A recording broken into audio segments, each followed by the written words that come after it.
আপনার?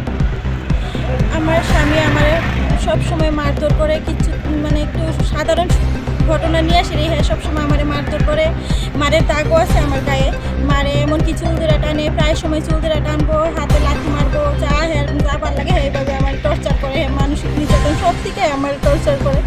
তা আমি না ফেরা সেটা কষ্ট সহ্য করতে না ফেরা আমি আমার মাথার চুল আমি নিজে কেটে ফেলাই দিছি, চুল কেটে ফেলালাম। এরপর আমি লাইভে গেছি, লাইভে গিয়ে কইছি যে হ্যাঁ আমার ভাই আমার সাথে এমনভাবে টর্চার করতেছে, মানসিক টর্চার করতেছে, এমনকি হ্যাঁ হ্যাঁ ছোটো ভাইয়ের বউর সাথে পরকীয়া করতেছে, এটার লিগে প্রতিবাদ করলে আমার বাড়ির মানুষ সবাই আমার বিপক্ষে গেছে, কেউই আমার পক্ষে নাই। হ্যাঁ চাইতেছে, হ্যাঁ কী চাই আমি জানি না। হ্যাঁ এখন কই আইছেন?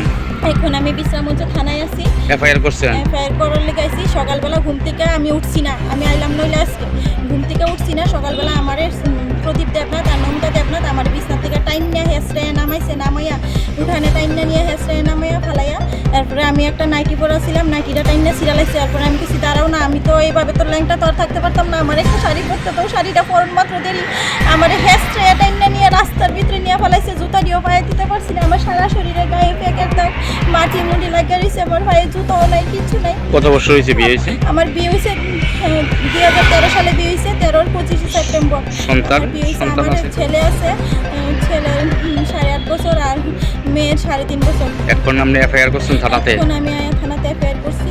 হ্যাঁ হ্যাঁ ছোটো ভাইয়ের বউর সাথে সম্পর্ক। হ্যাঁ আপনার বাড়ি কোন জায়গা?